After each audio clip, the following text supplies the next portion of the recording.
I stare at the stars and the sky up above and think, what am I made of? Am I full of sorrow? Am I hurt and pain? Or am I filled with love? I walk by myself on the streets below and ask every child I know, do you think tomorrow will bring sun or rain?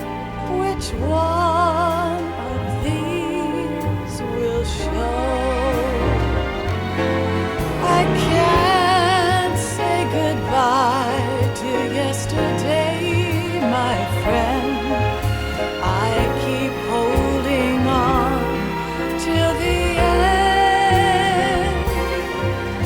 Out of the darkness, there is no other way than the light leading to yesterday.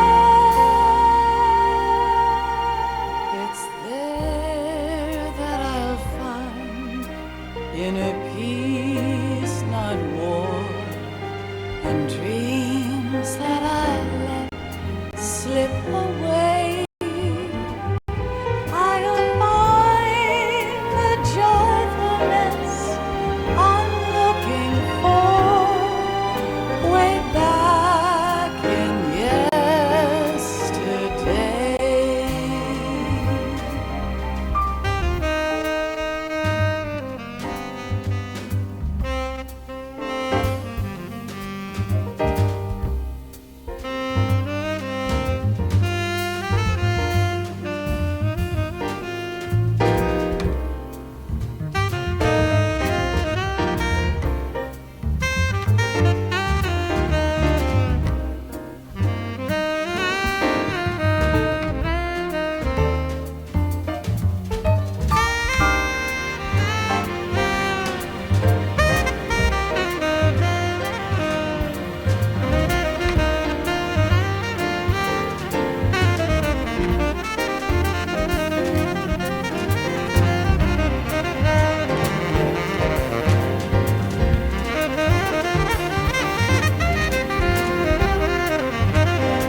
Why can't each of us in the world ever see the best things in life are free? Little sounds of laughter, a warm hug, a smile, a kiss from you to me. I fall to my knees. How's it going? I cry and I cry. Love, do not pass me by. Happy ever after. What? Look at your face, bitch. Stay for a while. Make time. Look at your face. There you go. All right, let's get this. Yeah, I'm good. Bitch, I'm cute. I'm cute. Apparently, you haven't been looking at in the mirror, brother. What's uglier? Let's do a little Google. Let's do a little fucking Google search. What's uglier than ugly?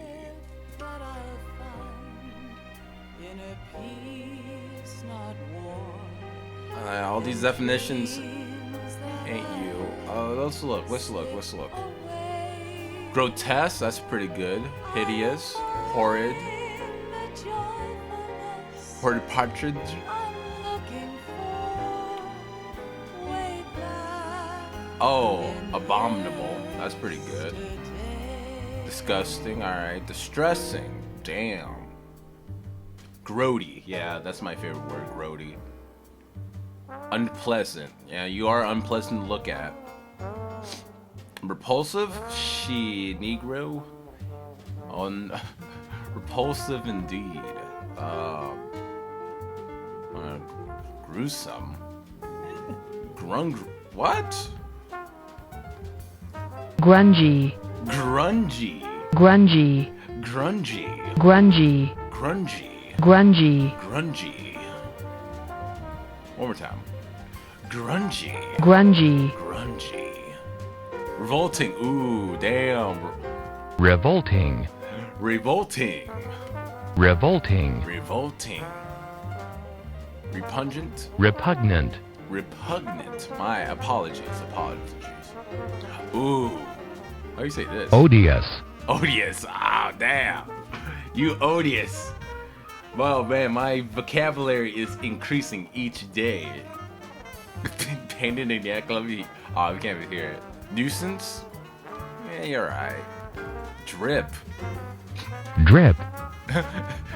Yo, Charity, she got Drip. the. She got the. Drip.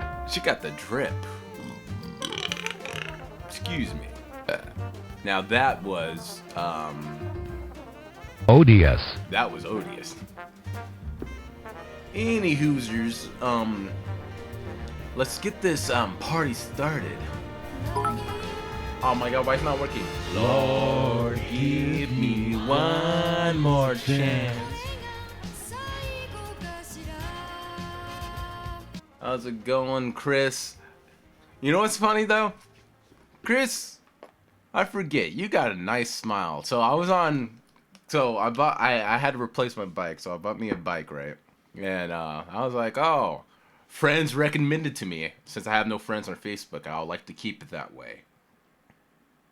I like to keep it that way. That Facebook's only for the marketplace. Oh shit, are we even friends on fucking Discord? Shit, let me see. But yeah, I was just going through your photos and I'm like, ah, Chris a cutie. Okay, yeah, we are friends. Oh, coolio. Any Hoosers, how am I gonna, oh, God, fuck, give me, what's the perfect music to listen to?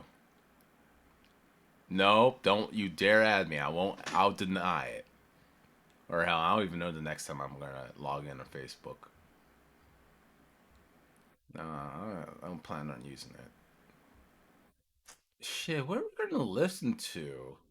What would be the perfect thing to listen? So, like, if for people who's watching, and this is for the YouTube audience just as well, I am going to go through a book. It's story time with Zeke. So we're gonna read a black erotica. So keep your, might need one hand for something else, or two if you know what I mean. We're milking content for Black History Month. Hell, I'd rather talk about Malibu Most Wanted than this, but you know.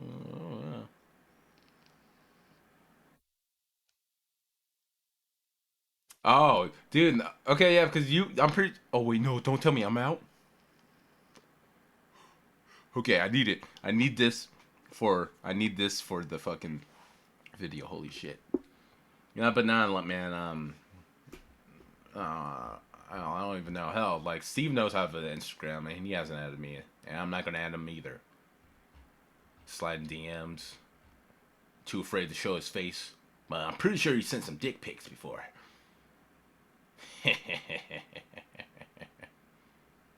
Okay. In terms of music, what should we listen to?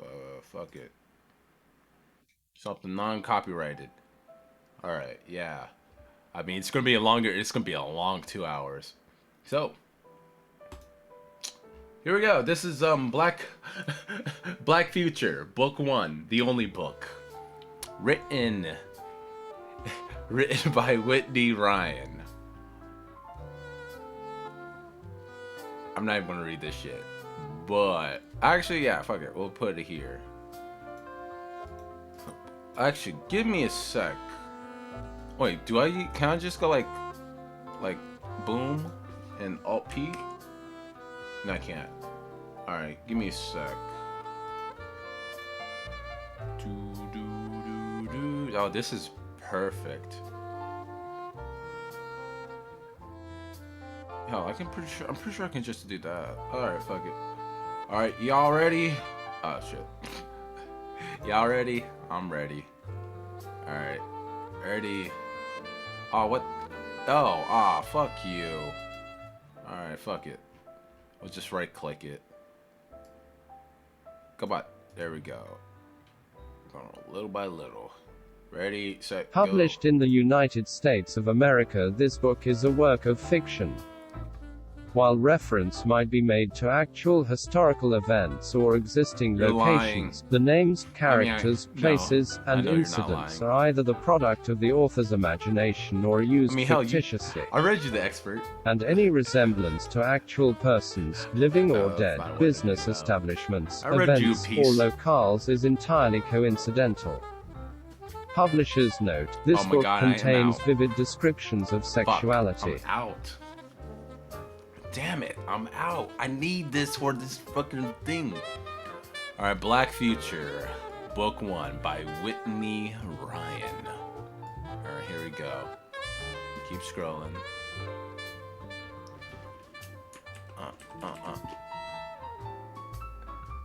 Fuck it. Alex labored up the mountainside. His charcoal black hunting cloak flapped in the late afternoon breeze.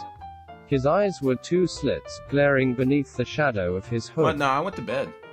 Through familiar trails he trudged, his legs burning as the terrain steepened, carrying a pair of No. plump rabbits freshly retrieved from his traps. Subsistence living must have been Give me a hard sec, enough, Ray. Alex thought, in the pre-war days. But to do it now, stripped of manhood, bereft of testosterone, addled with government-issued hormones. Roleplay. It was Aw, humiliating. Such was life in New Alright. Africa.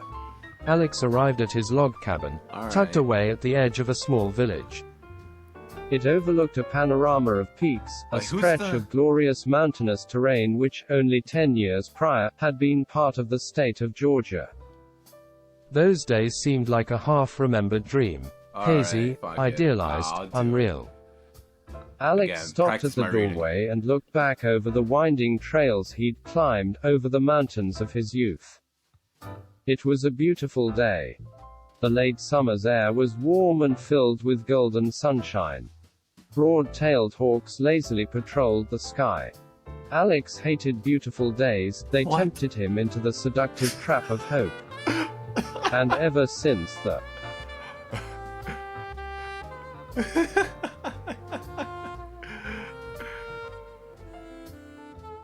Alright. revolution, Alex had learned one thing with total certainty: a white boy must never ever dare to hope. Ever. He entered the cabin, Never, placed ever, the rabbits ever. on the handmade kitchen counter, and removed his cloak. Alex's shoulder-length pink and blue wig bounced, shiny and voluminous, as he pulled it off and placed it on its mannequin's head beside the hat rack. Many white bois wore their wigs at home, but not Alex. Is this our Alex? He was only legally required to wear it out of house, and by God, he wouldn't wear it a moment longer. He gladly exchanged the humiliating, slutty wig for his natural, Terrible. short, dirty blonde hair when he could. It was one of his small, personal rebellions. Alex heard the drone of the television in the main room. He knew what that meant. Corey and Tori had sneaked in again to watch television. Ooh. Wearing his government-issued skirt and stockings, Alex went into the main room to see what the two troublemakers were doing. Where's Kylie? I brought dinner. Alex said, trying his best to sound gruff and manly, despite the hormones. That's like the hormones. Oh, okay. Down in the village square. Oh shit, is this Corey? Is Is this Corey from Double Toasted? Corey said, twirling the tresses of his green wig, lounging on the old threadbare couch. He's reading stories to the kids again. Tori said, eyes glued to the screen. Corey and Tori were born male. They were only teenagers, and consequently they barely remembered life before the revolution. Like all white bois in New Africa, they'd Fuck been off. placed on hormones Fair. immediately following the ceasefire. They knew nothing of the world before. No John Wayne, no cowboys and Indians, no white male heroes. They became natural sissies, dressed the part, and though Alex tried his best, he couldn't awaken any rebellious masculine impulses within them. They, like many others in the village, regarded Alex as a quixotic subversive, a dreamer with delusions of grandeur. You two want to stay for supper? Kaylee's cooking up her favorite, famous rabbit stew, Alex said. Oh my god, that sounds so good. Alexa? Wait, what? That was Alex. Oh, is it because he's a sissy? Alexa. Oh, I said Alexa. Alright. Tori said, eyes still glued to the ancient pre-war flat screen TV. Can reach me at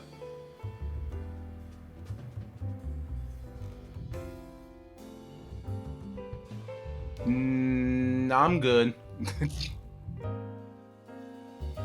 I ain't gonna add you. Alexa. Alex even hated use his it. government name. He shuddered at the sound of it.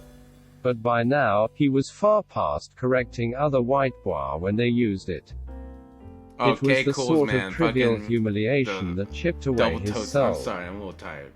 His life was I need to full watch of these Double Toasted. small Yeah, it's Corey. indignities. Yeah. Such he is the doesn't- cost of losing a race war. Race War. Yo, dude, I forgot he doesn't. You don't do those intros, outros no more. Like they play the song and they just man, that shit's so good. Yeah, you listen to them a lot, man. Used to. You're amazing, Captain Soul. Came a pretty voice from the TV. Thank you for saving us from those white boy losers. Anytime.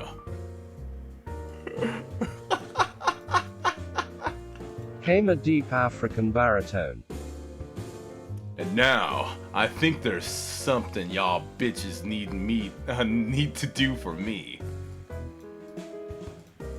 Oh my god.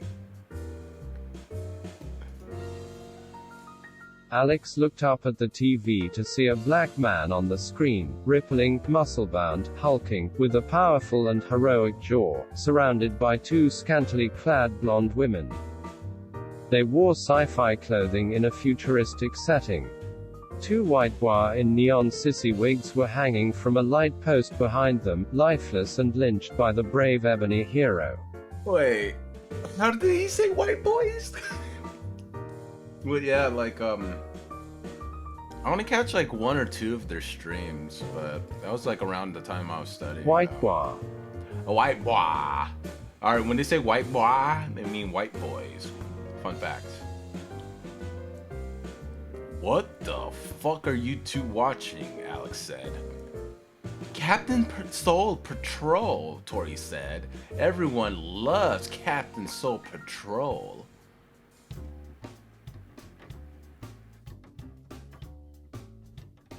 There were only 3 channels.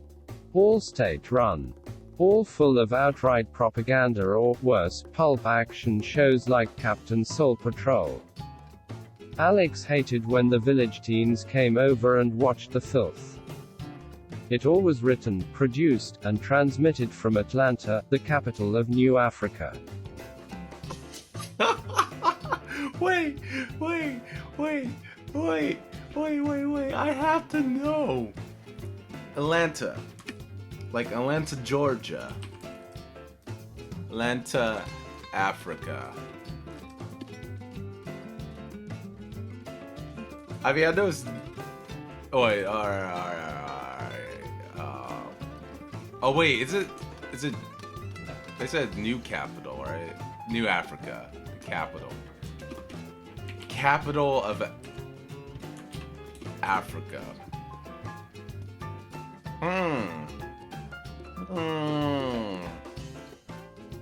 Word. Alright. I know it's fiction, but that's funny. That's some lore we're building. Alexa.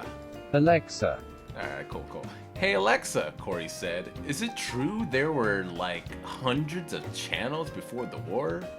Yes, Alex said, and that doesn't even include the internet. The internet had even more content than TV. Must been amazing, Tori said. Whoa! Alex could hardly bear to look at the screen. It was total demoralization. For God's sake, families got together to watch these shows. It was the only option. There was no escape. And White Bois, like Tori and Corey, actually liked watching it. Fuck us with your master cock, big black daddy. Oh no! One of the blondes said, bending her gorgeous, fat, white ass over for Captain Soul. We want black babies, the other said, tickling his balls. What? This is on TV? The future is crazy.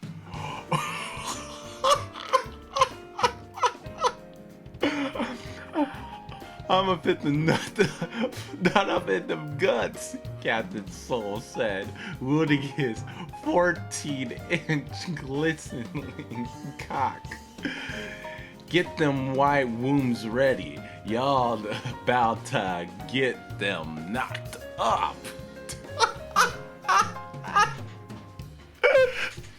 Oh no!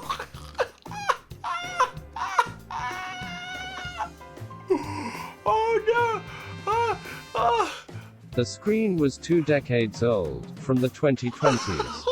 But it still displayed crystal clear picture in 4K quality. Tori and Corey's eyes widened as they watched the huge purple head of Captain Soul's monster cock, smooth jazz playing in the background, slipping into those wet pink pussy lips.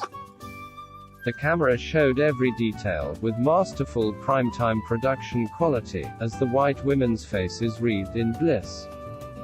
They screamed, howled, and moaned for his cum. They wanted a black baby. They needed a black baby. It was every white woman's duty, after all, for the good of the nation.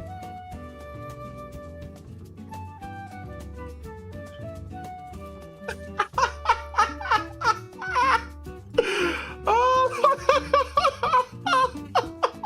my god, dude!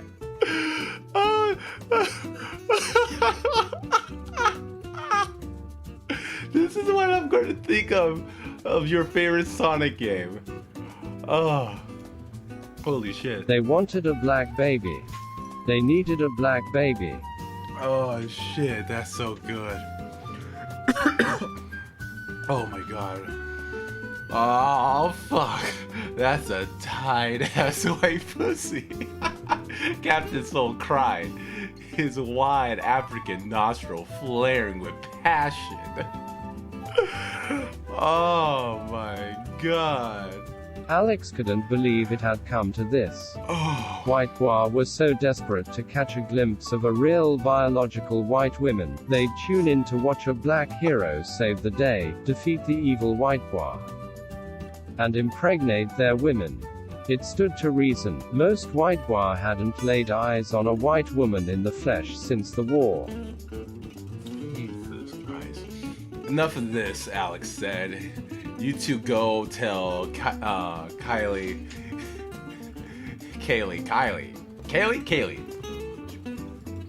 Fuck it, what's your... Kaylee, alright. I've got rabbits for dinner.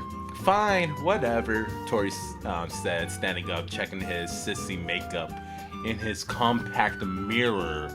Huh? Oh, it's compact mirror. Aren't those the fucking thing? Yeah, Chris, your Captain Soul with a 14-inch cock. I can't The two think of them sashayed out the front door in their sissy skirts and heels, colorful wigs bouncing. A high-pitched alarm sounded on Alex's end table, his daily E-pills? reminder to take his Alex went to fetch his E-pills from the kitchen and returned to the main room. Still transfixed by the pornography. He unscrewed the cap of his E-bottle with white knuckles, brimming with rage as the black hero gave dripping cream pies to the nubile white blondes. Hey, welcome to the. Wait, who is thy beige peanut? If you're from Francisco Discord, is that what's going on? I don't even remember. Nah, sorry. I got Misa got plans. I planned this for a week, so wait, we have news complaints by someone matching your description here. Ah, here we go.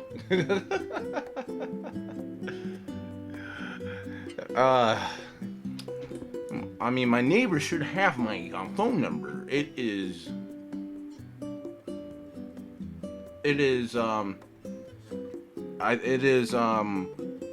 I hope my baby has super dark skin. He's gonna be a powerful African warrior. One of the blondes groan, ropes of precious black seed dripping from her pretty pink pussy.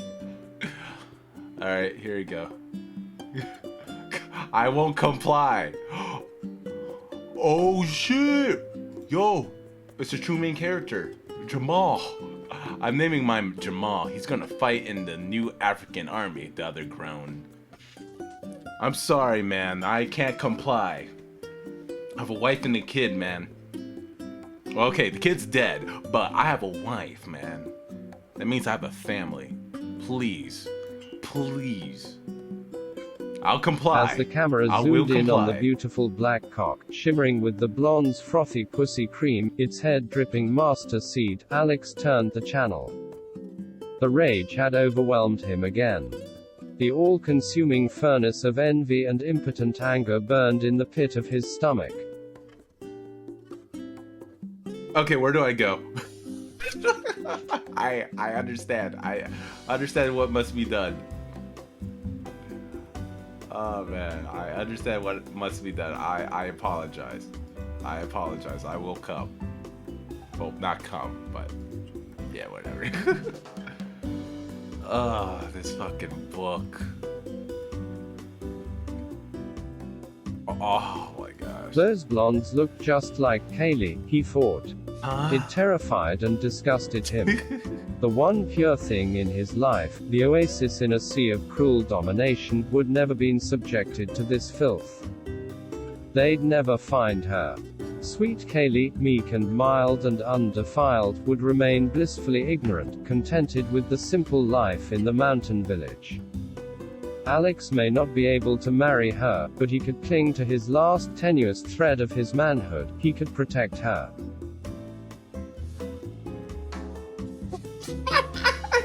Wait. We got breaking news up in this bitch. A news bulletin flashed across the screen as Alex flipped it over to the channel 1.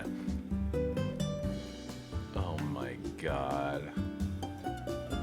Oh man, I gotta fix this camera, man. A dark-skinned black man wore an amalgam of traditional African and urban street garb. The news anchors wore African dashikis, but also elaborate hip-hop inspired bling, huge diamond stud earrings, platinum grills in their mouths, and 24-carat medallions on gold chains. The High Council met in Atlanta today. Chief Darius X revealed plans for the for two new breeding facilities in the capital district. After that summit, he spoke to the media about new African changing demographics. Chief Darius X, the leader of the new African government, stood at a spotless chrome podium. A black power fist, the young country's national symbol, blinked with gaudy red, yellow, and green lights as Darius towered above. Darius was enormous, 6 feet 6 inches, a mountain of hulking muscle. He had been a commander in the revolution, a national hero, and his powerful black face bore a long diagonal scar from an old war wound. He wore an ornate ceremonial robe, priceless jewelry, and a colorful tribal headdress. We have taken new measures to ensure a pure, undiluted black future in New Africa, Darius said in a rich, rumbling baritone. The assembled black crowd cheered, hooted, and hollered.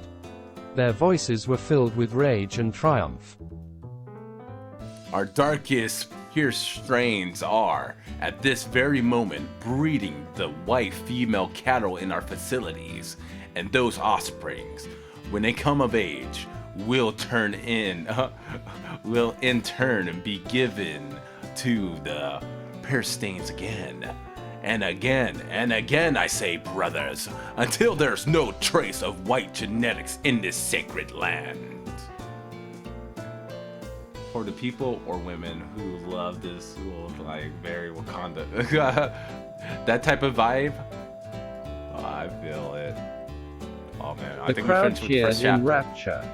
Despite the drugs and the programming meant to dull his emotions, Alex's heart seethed with rage. He couldn't bear to watch another second. He turned off the pre-war TV, his face red with resentment, and choked down his estrogen dose, a pink pill with the letter E printed in black on either side. Hell no, dude. he ain't that stupid. I know he fucked some white bitches before. Oops.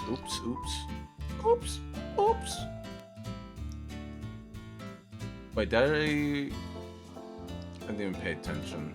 Like always, with a small swig of water, the E tasted bitter on the way down. Oops, my bad. Alex walked down to the village square, wearing his pink and blue sissy wig once again. He couldn't chance being seen outdoors without it. Many horror stories circulated about those who were found in violation of the white boy dress code and protocols. I can't. The village square sat in the center of the dozen or so rustic cabins comprising the village. Like spokes on a wheel, paths led out to each home from the central village square. It was the center of community life in the village, a place where white bois of all ages socialized and rested in between the daily toil. Oh, shut up. Alex Eric. hated socializing. The other men in the village, and their sissified sons, were resigned to their fate. Whether it was the E-pills, the chemical castration and sterilization, or the daily grind, Alex wasn't certain. But even men who had fought in the war, men like Rob, now, Roberta Morrison, who was 10 years older than Alex, a man Alex had known and looked up to, had all become mindless sissy bimbos during 10 years of black rule. What the hell? The village, truth be told, reeked of death. Though the white bois went through the motions, they knew the days were numbered. Every surviving white male had been sterilized and put on a strict regimen of hormones following the war in 2035. And every white woman was legally conscripted into the new African breeding force. What the hell? White women spent their lives locked away in mysterious facilities giving birth to litters of black babies.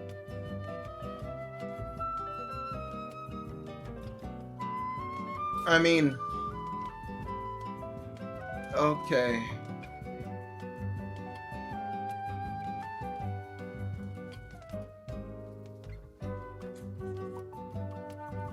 I need to lay down for this. I'm backseat. Got me a can.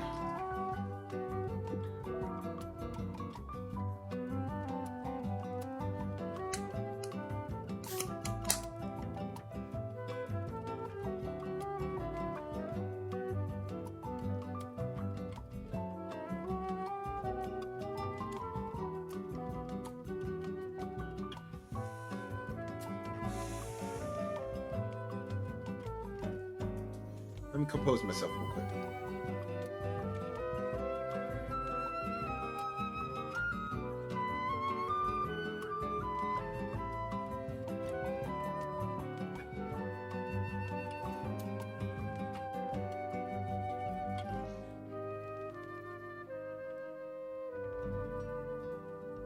Very educational. This satire? I don't even know, man. Yeah, at least I don't have to. Oh shit, I gotta retune. Here we go, boys. New Africa spanned almost the exact same geographic region the Confederacy did during the Civil War. Huh? In the wake of the revolution, many of the surviving white men stayed in the cities, working as house sissies for their black masters or turning tricks on the streets for cash. But plenty of others, like Alex and the rest of the villagers, fled to rural areas to live out their lives quietly as a conquered people. But in the middle of this cruelty and madness, there was Kaylee. She was a spark of hope in a dark world. Alex's heart soared as he rounded the last bend of the trail and entered the village square. The late afternoon breeze kicked up, sweeping past his bare sissy legs, billowing his skirt, and he smiled when he laid eyes on her. She was a jewel, a precious gem, a treasure beyond measure. Kaylee, sweet Kaylee, wasn't just Alex's beloved little stepsister, she was one of the last free white women left in New Africa. Wait, but he The government called these women lost vessels, and they stopped at nothing to hunt down every last one of them. Step bro. Hidden away in the remote village, Kaylee had managed to avoid detection. Who can tell me what this is? Kaylee asked, her white boy sissy student pointing to an illustration of a mushroom cloud in a leather-bound pre-world book. A bomb! The white boy shouted. A nuclear bomb! That's right, Kaylee said in her sweet, matronly, well, I can't read. Matronly word tone. Very good! Ooh, what song is this? Kaylee was Aryan beauty personified. Blonde, regal, dignified, blue-eyed, and in the full blossom of youth. She just turned 18, only 3 years younger than Alex, and she grew more beautiful each day. She wore a pure white traditional dress, cut long and modestly. Her hair fell in gorgeous blonde cascades, adorned with a handmade bow. Her body was soft porcelain, and undulating with the irresistible fullness of fertility. She was a peach at the peak of its ripeness. And what's happening here? Kaylee asked, pointing to a second illustration. Alright, let me see what song is this. Harvest Moon, that's what I thought. I was like, man, this song sounds so fucking familiar. Okay. Yeah, I'll put my mic up close and zoom out. Oh my gosh. Alex loved watching Kaylee teach. Over time, she'd become the informal schoolmaster of the village. Most days she taught the young white boy in a one-room schoolhouse over the ridge. But on particularly beautiful afternoons, she taught lessons in the open air of the square. Oh my god, I'm out of juice. No. No. Give me a flim later. Fuck.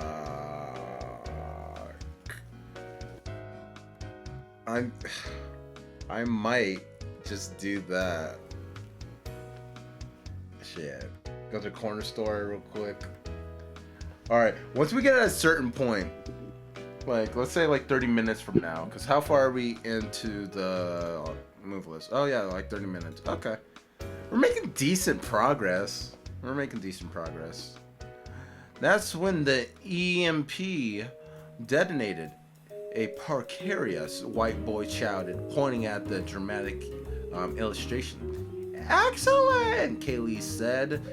And what does EMP stand for?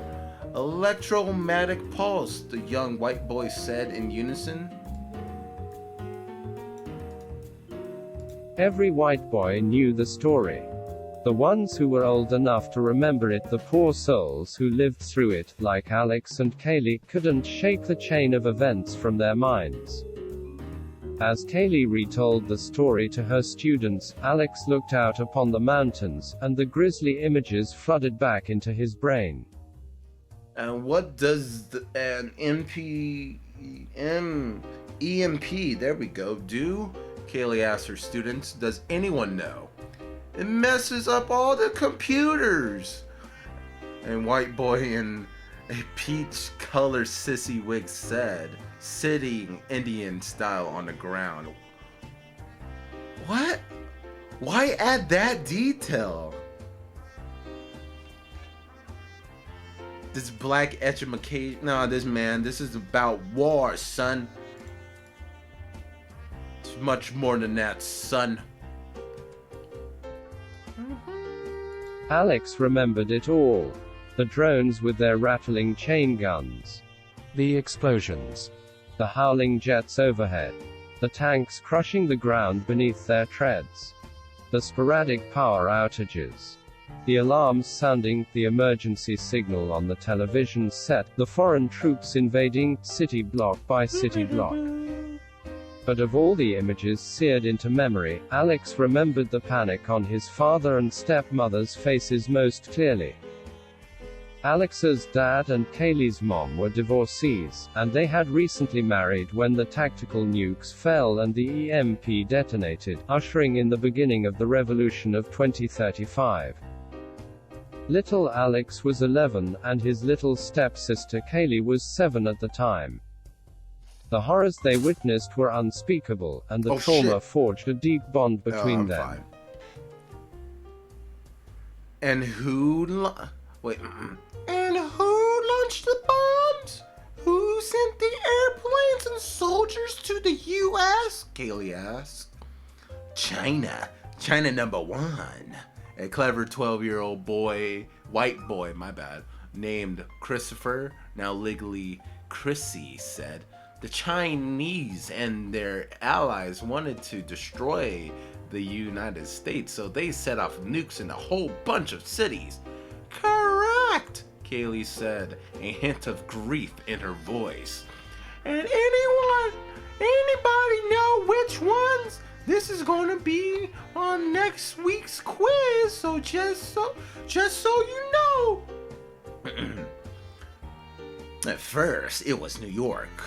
Then Los Angeles, Chicago, Houston, Pennsylvania, Philadelphia, my bad. Why did I say Pennsylvania though? Fuck. Why did they pick those major? Oh wait, fuck. Why did they pick those major cities? Alex spoke up. Glad you can join us, Kaylee smiled. He couldn't help himself. It was impossible to stand idly by while they discussed the revolution. It was the central moment of Alex's life, the fulcrum of his existence, and he took every opportunity to teach those who were too young to remember it clearly. Okay. Here's my question. And this is why I gotta take, like, notes. I should have been writing a notebook, I just want a beer and enjoy this story. So, they said, like, Atlanta is the new capital, is the capital of New Africa. So, does that mean, in the future, once China set off all these bombs and shit, to the U.S., are they saying that U.S. is the new Africa? Or Africa is the new U.S.? And why are they doing these quizzes? Is this like regular American teachings? Learning about stupid shit? Well, not stupid shit, but history that we're definitely going to use in the future? I don't know. I don't know. Oh, dude, oh, man. It can't be a shit, dude. Okay, on the real, it cannot be a shit post because there's over 20,000 words in this fucking book, and you had to buy it. You had to buy it. It was banned on Amazon. Come on, I'm curious. Maybe there's something I could like take from it, you know?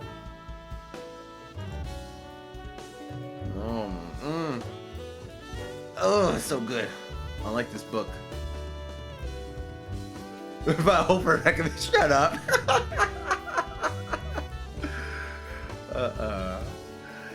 Can anybody answer his question? Kaylee polled the students, but no hands raised. I'll let my step sissy here fill us in. My thing is though too, I probably missed it, and hopefully we'll get like an answer. So like they are like born men, right? But did like the government force all of them to be sissies, become like transition?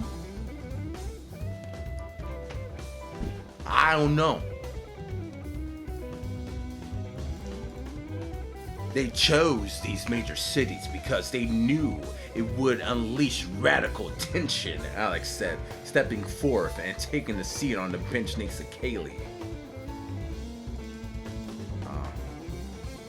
This is a good arrangement. A sea of inquisitive young white boy faces, gussied up in makeup and wigs, looked on curiously. They knew Alex had seen the massacres firsthand. China, the Arab states, and Israel seized the opportunity to cave up the world's lone superpower. They used small, tactical Israeli, my bad, nukes and EMPs, goddammit, to throw the cities into chaos. When the social order broke down, the race became tribal, Alex explained. So how did the Black Masters win? A white boy asked. There were way more of us than them. Good question, Alex said. The Chinese armed them. They armed the Latinos in the Southwest. The Chinese themselves invaded the old Union territory and took over Washington, D.C. In the South, they carved out for the blacks. In exchange for their loyalty, the Chinese furnished them with advanced weapons. They also shipped in warriors from Sub-Saharan. God, I'm a bigot. Saharan or African as reinforcement. Pure strains. Am I saying this shit right? Pura strains. Pure strains. Okay. They called them. They were nothing we can do. There was nothing we could do. It was a slaughter. Okay, cool. I'll have to read for a while. Goddammit. Yeah. Boom. Bada bing, bada Pain boom. quivered through Alex's voice. Despite the hormones, he tried his best to sound manly, defiant, and resolute. He looked out over the class, and the awful truth fell fresh upon him once again. He still couldn't believe it. They were the final generation of whites who would ever exist. None of the children was younger than 10. No white on the face of planet Earth was younger than 10 years old. The invasion was being swift, and it happened in America, Europe, and Australia simultaneously. The entire Western world, built on the backs of white multitudes, now belonged to the Chinese, the Arabs, the Israelis, and the Africans, whose might grew more impressive each day. A global ideology of revenge had taken hold. Solidarity against white supremacy swept whites out of power in their home nations, and it was decided the continued existence could not be allowed. What the hell? That's all for today, Kaylee said. The white bois dispersed and chatted among themselves, leaving Kaylee and Alex alone on the bench. The white bois were off to play hopscotch, paint their fingernails and toenails, and pop the daily doses of E. There was hardly a trace of manhood left. Jesus. And Alex grew pessimistic at the prospect of lighting any spark of resistance within them. Increasingly, he felt the flame of masculine defiance wavering within himself. That's what terrified him most of all. What's the matter, Alex? Kaylee asked. Alex. Kaylee was the only one who still called him that. Aw. She knew what it meant to him. It's hard to relive it all, Alex said. I know, Kaylee sighed.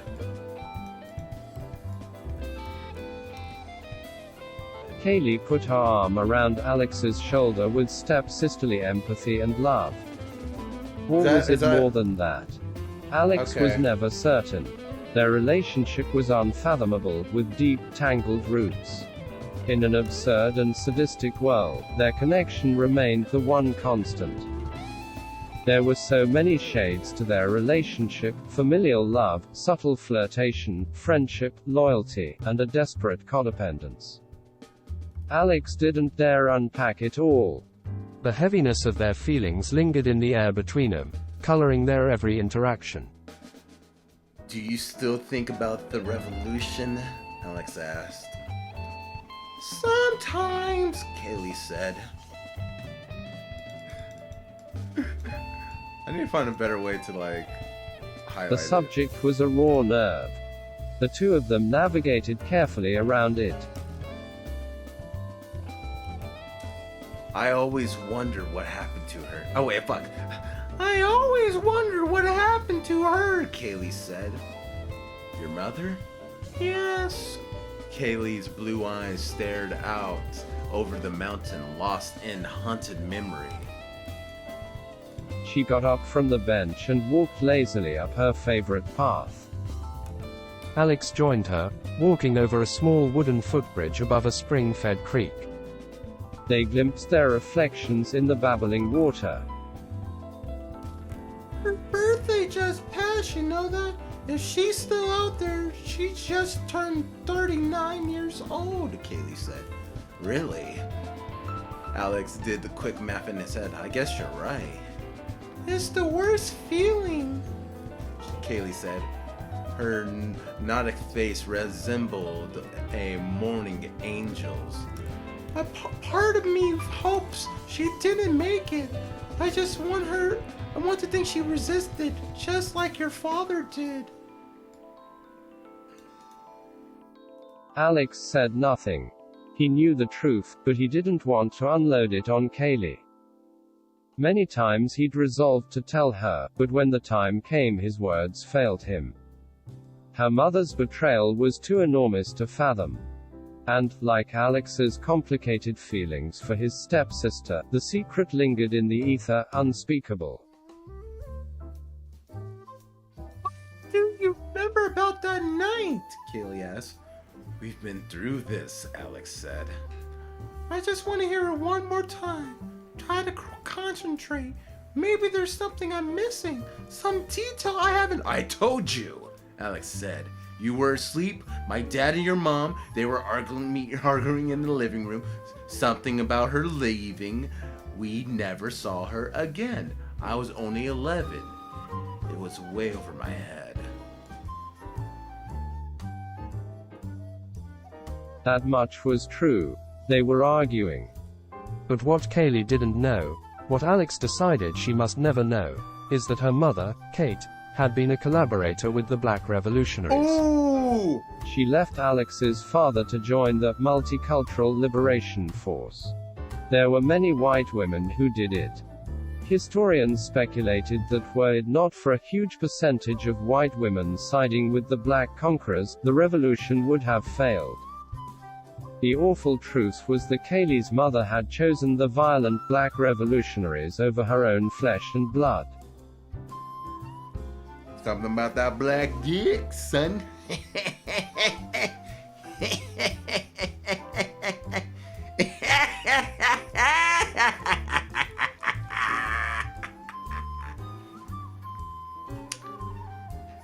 Woo. Happy Black History Month. Yeah, I'm kidding. I'll keep reading. I'll keep reading. You're starting to look like she did, Alex said. Kaylee managed a smile, brushing her blonde tresses from her face. You think so? Mm-hmm, Alex said. She was beautiful, tall, blonde, blue eyes. Everything the new Africans want to destroy. The whole village had kept Kaylee and the young students in the dark about certain realities. She was forbidden to watch television. She knew nothing about the breeding factories, though she'd heard rumors. She didn't know the details of New Africa's genocidal policies. She had a vague sense of her importance as a lost vessel, but she remained cloistered and blissfully ignorant about many things. In fact, in all her 18 years, Kaylee had never seen a black person in the flesh. Wait, isn't Alex black though? Or am I getting things mixed up? Oh shit, am I getting things mixed up? Oh no. I thought the stories would be like a Jamal thing. Oh shit. I guess it makes sense. Yeah, so this is racist for black people. God damn it. I wanted a story about, God damn it. Wait, no, he is black. Give me a sec. Alright, so we're on page 16. So what does that even mean? Yeah, here's what I think. Like, I thought this nigga was gonna be like Jamal or Alex, right? And this is... Oh, yo, that's sick, because there's a barcode right here. No, because if you look up his charcoal black hunting cloak... Oh, it was his cloak, not his skin. Oh, shit. Oh, shit. Thought he was black. Thought he was black this whole time. Oh, shit. Now that changes everything.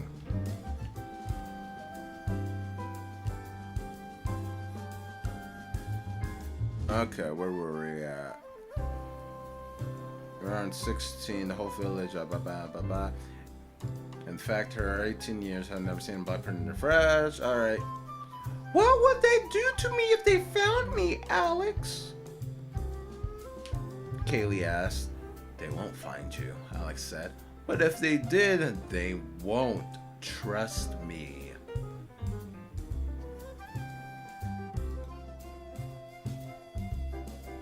Alex pulled Kaylee into his arms.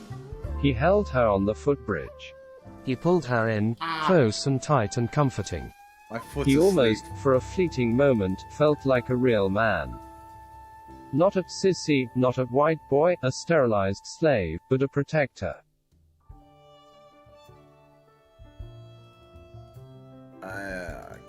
Contingency.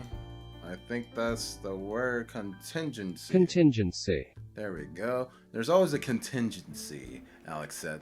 These mountains are full of hiding places, tons of little settlements, and an endless network of trails. Oh shit. Kaylee's hair smelled of wildflowers and honeysuckle. her plump, budding breasts pressed against him and awakened a primordial, masculine energy. Even through the thick haze of the estrogen pills, nature fought to assert ITSC. I just wish, Kaylee whispered, there was some hope for the future.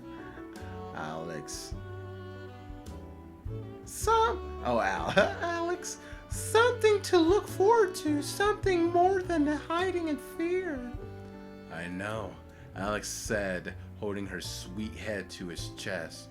When my mom was my age, she was about to start her first marriage, about to start a family. And what do I have? Kaylee whispered. You've got me, Alex said. They held each other tighter. And who knows? I heard rumors. There are doctors in the mountains to the northeast, an underground network of them. They can reverse the sterilization. They can fool the test. It's not over. Even if it is, if it seems like it, it's never over. Oh, Alex, fuck. I heard rumors there, blah, blah, blah, blah. Yeah, I've already read it, fuck. Imagine that being a manly voice, or a sissy voice, fuck it, I don't. Kaylee said nothing, but held her stepbrother, now step-sissy, in the fading late afternoon light. She lived in a strange world, indeed, a world devoid of men. All she knew were white boy sissies, a breed of sterilized half-men incapable of impregnating her. Oh, this is In racist the prime shit, of though. her life, her moist and fertile loins begging this for wasn't attention, Black History. she was relegated to a life God of damn it. celibacy. Now we gotta do... Kaylee ached for the touch of a man. Alex was the closest thing she'd known to one. He hadn't been psychologically defeated. Despite his clothing, the ridiculous wig, his hormones, and his government-mandated makeup, she still saw the spark of manhood somewhere within him. She was drawn to it. She needed it in a primal way. Oh, whoa. I love you, Alex, Kaylee said in her voice. Her voice sweet and soft. I love you too, Alex said.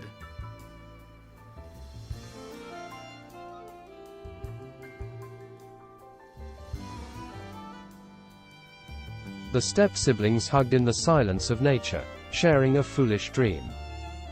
They hoped, somehow, Alex would one day take Kaylee further north, into the deep wilderness, and somehow find the scientific means to repopulate the white race with her. It sounded crazy, but... I'm so mad. This went against my Black History. But I must continue on. Like a quarter of the way in the book. So sad. Yeah, let's repeat that. It sounded crazy, but... Wait, what? Alright, fine, whatever. Who knew what was possible? With the right drugs, the right therapy, Alex might get his destroyed libido and his flaccid sex organ working again. Jesus. He would be Adam. She would be Eve. And they'd start again, on the run from the new African government. They might even run to freedom, perhaps to the north, or down into Latin America, and start a counterinsurgency. This is not Black History. Boo. Now come on, Alex said, leading Kaylee by the hand up the trail to their cabin. We've got fresh rabbits for dinner. My specialty, Kaylee said. Alex is gonna die. But on the way up the ridge, the distant cry of a white boy's voice rang out behind them. It didn't register at first.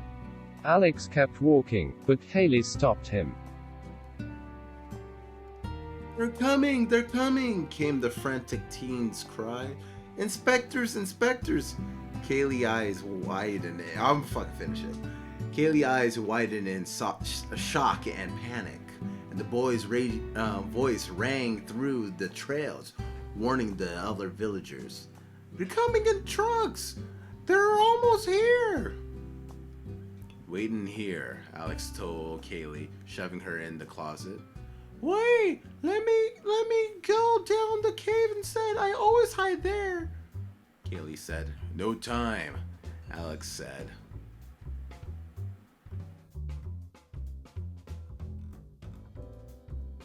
He went to look out the window of the small cabin. From his high vantage point, he saw the white guar assembling for inspection down in the village square. And further down the mountainside, 2 military trucks kicked up plumes of dust, navigating the dirt switchbacks that led up to the village. The tank-like transport trucks grew larger on the horizon against the golden-orange backdrop of the early evening sun. Do you see them? Kaylee asked, clearing a place to sit in the closet's junk pile. They're close, Alex said. His purse. Oh, I thought he said purse. His fucking purse. His pulse racing and getting closer. Oops. Come on. There was no way to smuggle Kaylee down to the cave. Usually Alex received word of an inspection earlier, through a messenger from another village, the usual grapevine, and prepared accordingly. But not this time. Everyone was frantic to get things in order, clothing, wigs, all the fine details. What if they come up here? What if they kick open the door in? I promised you, Alex said, placing a kiss on her forehead. You'll be fine. Here. Alex filled a mason jar with fresh water and grabbed a piece of hard cornbread. He handed them to Kaylee as she settled into the small closet. Have a snack while you wait. Shouldn't take too long, Alex said. Kaylee sat down in the closet, the folds of her long white dress flowing all over the floor. Be back, Kaylee said. Alex closed the creaky closet door and placed an old wooden chair in front of it. He scrambled to his full-length mirror and checked his reflection. Through the spider web of cracks in the glass, he made sure he was in accordance with the sissy dress code. He shook his head to ensure his wig was fastened tightly. He dropped his arms to his sides, confirming his skirt was short enough, well above his fingertips. Damn it, I know I'm forgetting something, Alex whispered to himself.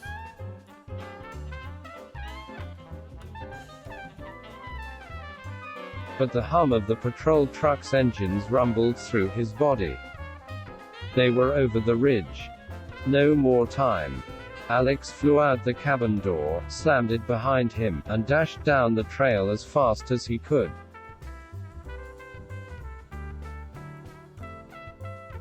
The patrol trucks blew thick smoke. Through the trees, their faint silhouettes looked like charging monsters. Inspections always began with this awful spectacle. The sounds of conquerors riding atop their metal steeds, their hip-hop music blaring, up and over the ridge, ripping up the dirt trails and digging deep ruts in the mountainside.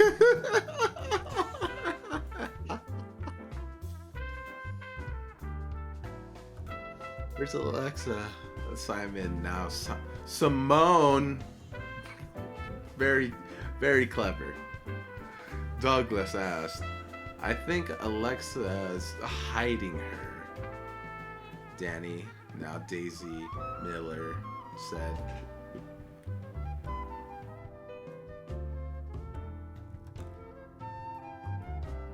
Her. That word lingered in the air, pregnant with dread.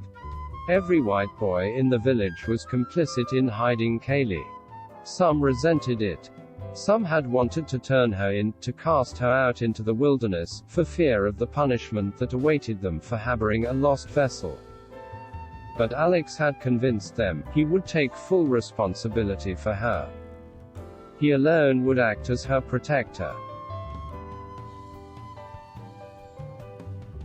Get ready, Simone yelled, checking his sissy makeup with his compact mirror.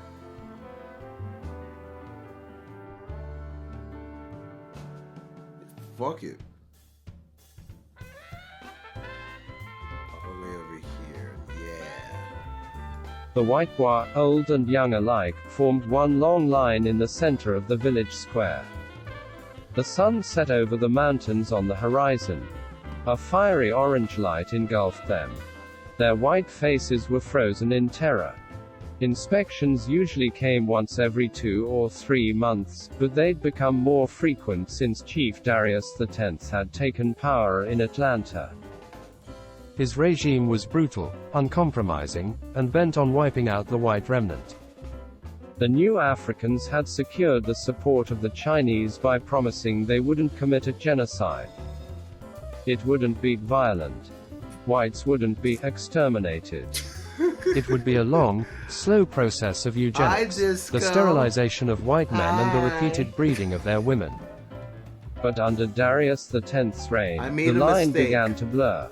I thought the main character and every was white black. boy feared inspection. They trembled at the thought of meeting their conquerors face to face.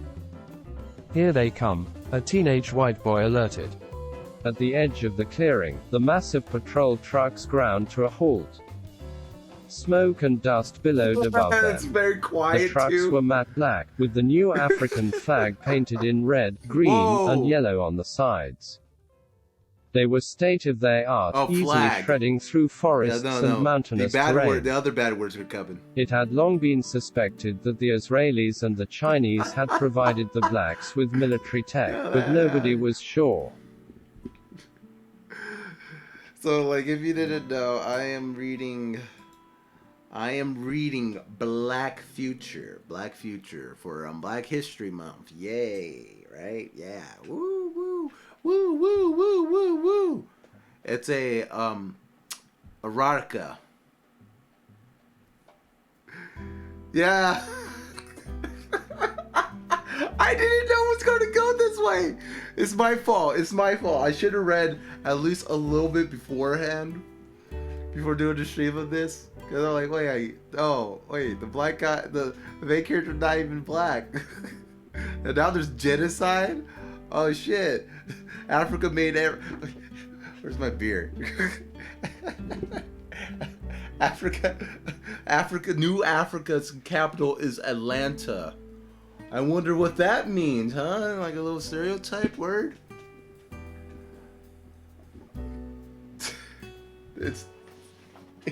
It makes it better. Fuck you. I was like, I have made a mistake. And I just want to say this. I fucked up. Cheers.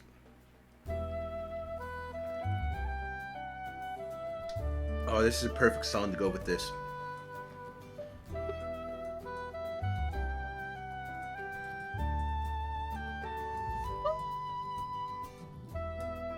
Okay, where the hell were we? Alexa had better fucking get here, Daisy said under her breath, looking all over the square for any signs of Alex. Happy Black History Month. And I said I was making a video, so The white bois stood silent. The hiss of liquid coolant sounded as the engines powered down. Aggressive, curse-filled, ultra-violent rap music blared from the cab of the lead patrol truck. The angry black lyrics menaced the sissies. Everywhere the new African army went, the soldiers blasted their favorite rap songs. No! Yes! I know! I gave him the benefit of the doubt. Wait, what's that? Black up all them bitches. Fuck that bitch's face. Fill that bitch's belly with the master race. Hey! I'm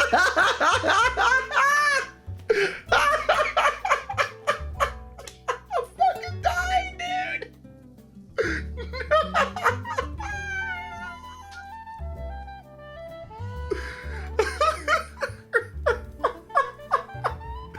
If there's one moment, that was worth it. Oh, let's the robot do it. It is, right? Oh, man. The angry black lyrics menaced the sissies. Everywhere the new African army went, the soldiers blasted their favorite rap songs. Here we go. Sing it, Black boy. up all dem bitches, fuck dat bitch's face. Fill dat bitch's belly with dat master race. That's so good. Oh, but yeah, let me. Holy shit. Holy shit. Okay. Okay, we're like right here. Let me show you the look. Legit, I thought like, oh, this is the dumbest shit ever. I gotta read this. Only to find out it's about white genocide. And let's change the genders of the males. Yeah, fuck them. And let's bring out all the white women and breed them to their dunzo. And then we can have the ultimate race, the master race. But guess what? This is what I think. Shit, like 2,000 years ago, just the opposite. It's an allegory. That's why this is the black future.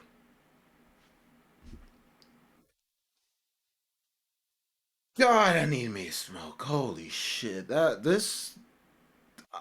need me a cigarette, dude. Oh, okay. Fuck. What we got? Fuck it. Yeah, more. Okay, sure. Fuck, what page were you on?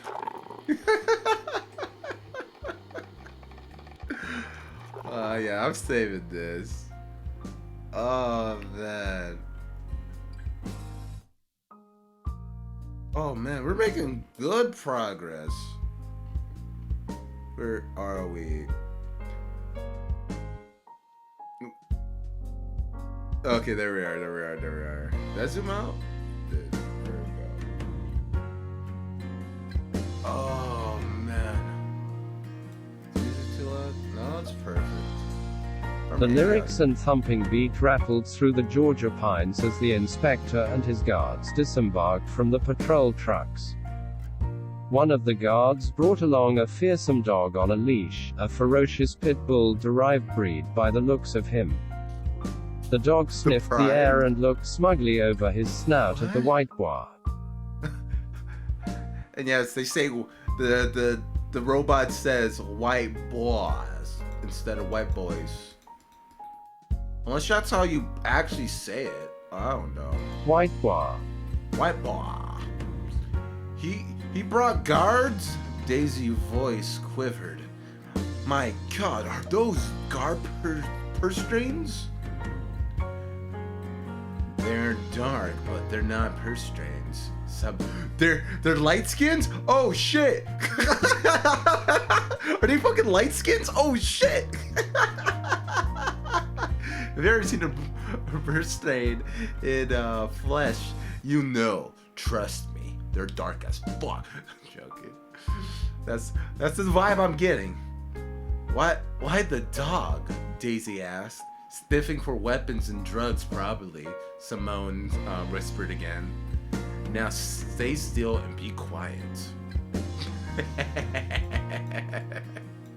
Oh shit!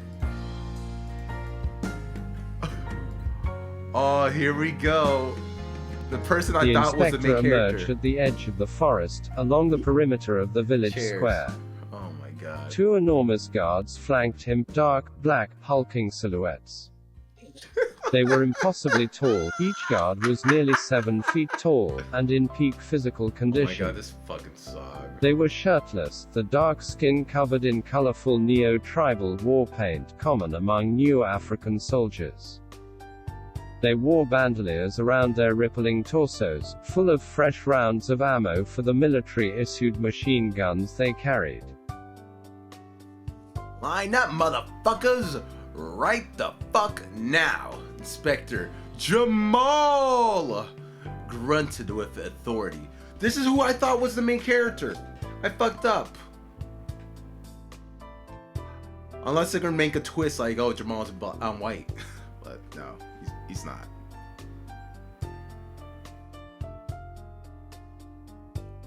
Oh, man.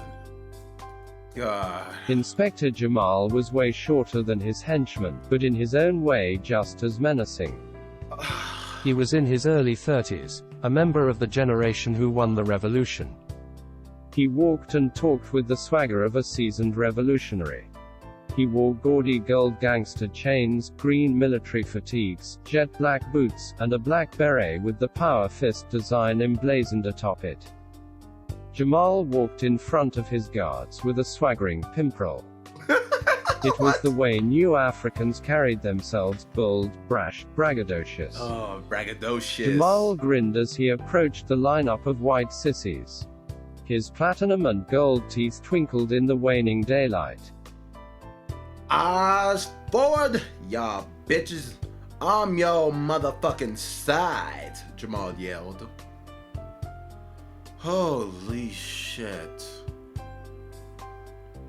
I don't think we're making any progress, guys. Simone looked down the line to his left. Still no sign of Alex. He gulped hard, terrified of the punishment that might await them all if the inspection went south. There was no recourse. They were entirely at the mercy of their conquerors. Even though the village Whitebois vastly outnumbered the inspector and his guards, there was no use fighting them. They'd been disarmed, and even if they fought, reinforcements would come through and decimate the village. They were putty in the hands of the new African military. Putty? Who fucking uses that word? Alright, anyways, in the name of Chief Darius X, I command y'all sissy-ass white boy bitches to state your motherfucking names! Jamal screamed as he paced back and forth, examining the line. Starting with you! Jamal started from his left. The guards motioned for the dog to sniff the perimeter of the village square. He did so in a practiced, perfectly trained trot. The two guards hovered behind Jamal as they stepped forward, their eyes staring daggers down at their sissy captives. My name is Stephanie. Yeah, okay, yeah. Stephanie Marshall? Steve, now Stephanie, said, sissy trembling, voice trembling. Inspector Jamal pulled out a small, tablet-sized device roughly the size of a credit card. He held it up to Stephanie's left eye. Several tiny green lasers bloomed from an aperture on the device, and they danced in circles, scanning Stephanie's eye to confirm his identity in the database. After a moment, the device sounded off with an affirmative chirp. Stephanie, huh? Turn around, white boy! Jamal commanded. Stephanie made a little turn. His thin, white body was covered in standard-issue sissy attire, a peroxide blonde wig, makeup, lip gloss, a slutty blouse, short skirt, fishnets, and heels. Before the war, Stephanie had been a lawyer, wealthy, respected, and a typer alpha male. But now, after years of hormones and propaganda, he was a mindless sissy bimbo. Before we start, get down and lick my motherfucking boot, bitch! Jamal commanded. Yo. Look at Jamal. Oh shit. Oh no. Damn, dude. Stephanie didn't hesitate. Wild. He got down on his knees, in the dirt of the village square, and licked the dirty tops of Inspector Jamal's black leather combat boots. The other sissies kept their eyes forward perfectly still. They'd been through this before. Wow, Humiliation this was fucking part book, of the man. inspection. That's why. That's right, white boy. Jamal barked. Clean them fucking boots. I got to look good for later. Gonna go home and fuck my white bitch, my white slave bitches. Ugh. Why did I do this? Stephanie kept on eagerly Why? licking the boots as the guards chuckled. It was humiliating. Higher-ups in the new African army, men like Jamal, had access to all the white women they wanted. For all Stephanie knew, Jamal was keeping his wife, his sisters, and his daughters as house pets back at headquarters in Atlanta. Jeez. That's enough, Jamal said. How them boots taste, bitch. Wonderful, Stephanie says, raising her. Now, oh. Huh.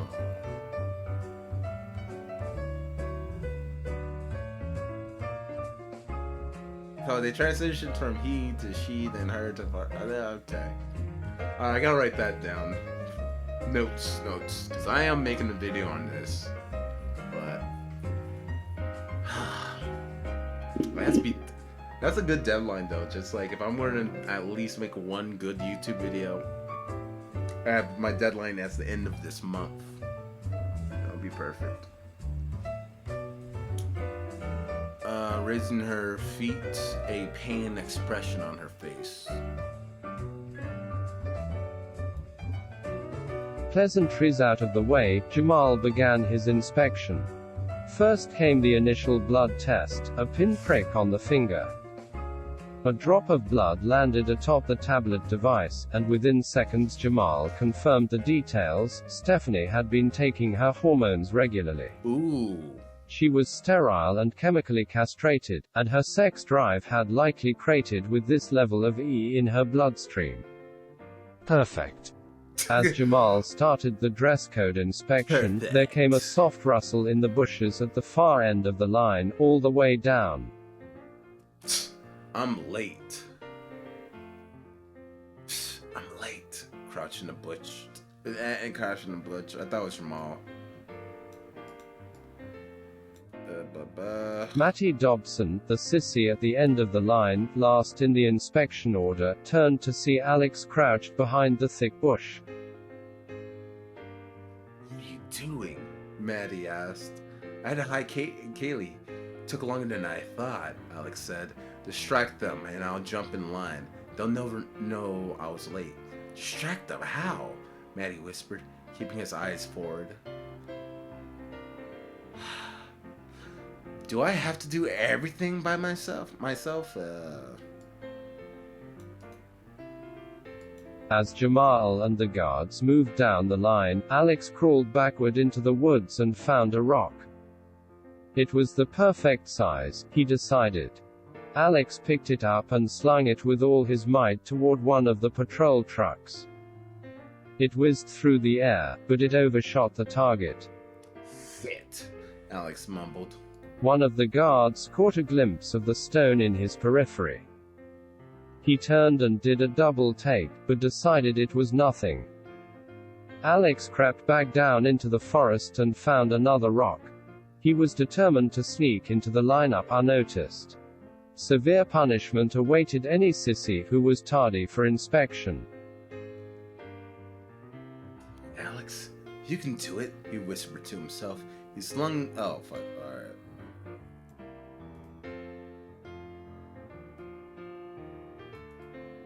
He slung the second rock, his arm whipping like a baseball pitcher's. It came out like a fastball, hard and whizzing. It slammed into the broadside of the patrol truck.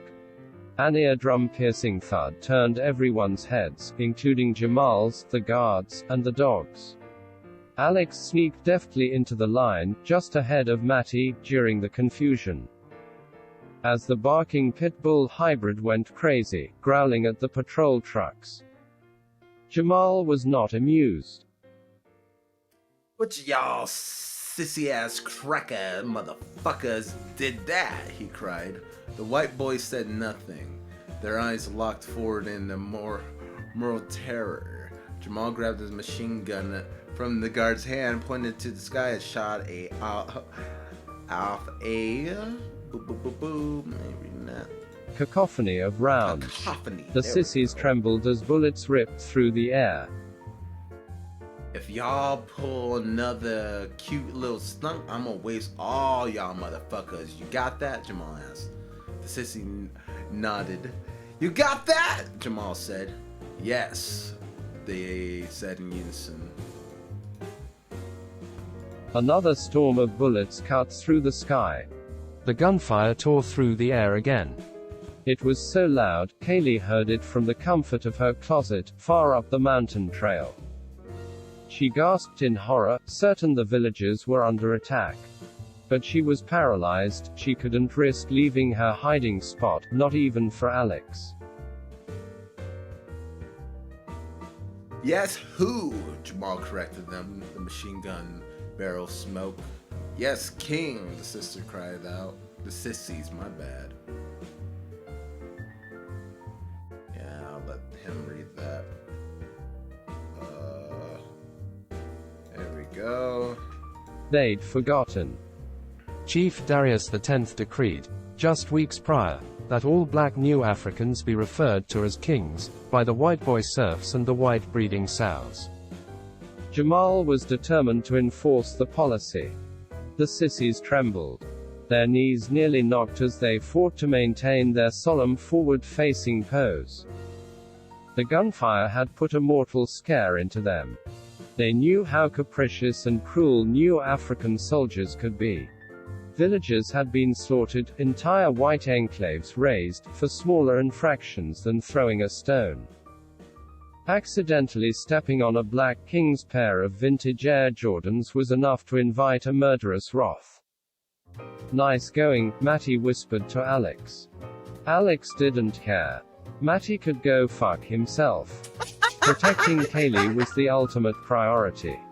Showing up late to an inspection was more than worth it.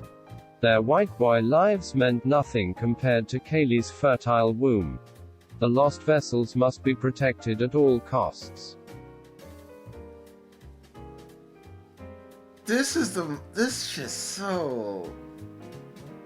okay, real quick. We have to know the true identity of Whitney Ryan. Cause this shit... God. Let's see. Whitney Ryan. Was it you? Was it you? You wrote this? You son of a bitch. You fucking wrote this? Fuck you up.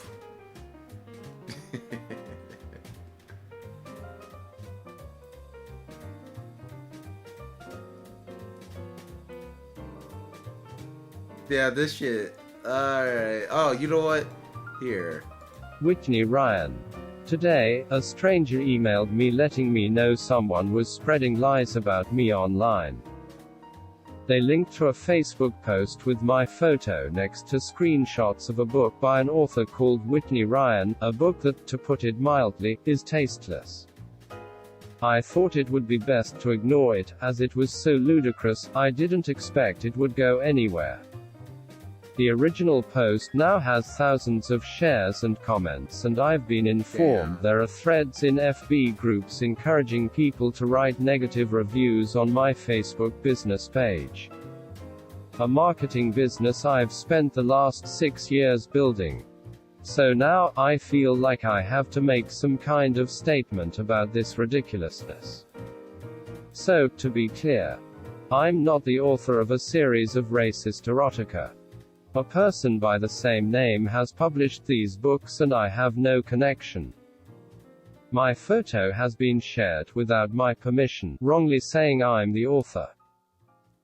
I've had people saying I should kill myself, have violent sexual things done to me, and attacking my husband and mother as well. If anyone has experience with something like this, please let me know. I've reported it, but Facebook says it's not against their community guidelines, so won't remove any photos, comments, or posts. Facebook is ass, dude. I'm also wondering what, if any, action I have against the person who originally posted my photo without my consent. And thanks to those who've stuck up for me in comments sections. It's good to know there are still some nice people online. 22 comments. 1. Felipe Gonzalez. Hey Whitney. I just saw the Reddit post with the book cover. Oh shit, no, I stop. immediately responded to as many replies.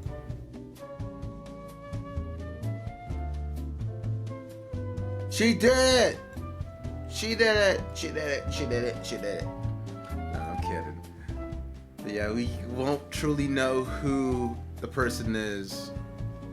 But it sucks, like the first thing you type up is Whitney Ryan and she'll pop up and say Twitter. Which is good, but I just really want to know.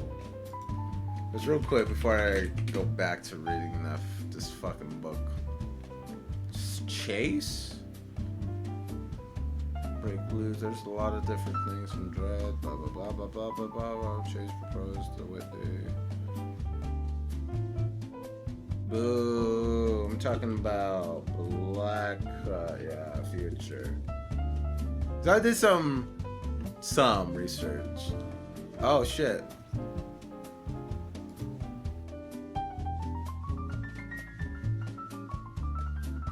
B&W. I hope this does. Jesus Christ. Do I really have to? Oh. Black New World Order.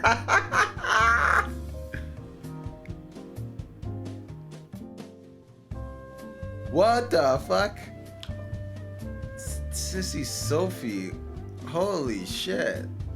Is that a fetish? Alright, robot, go, hit me up. Do it. I have unironically read this.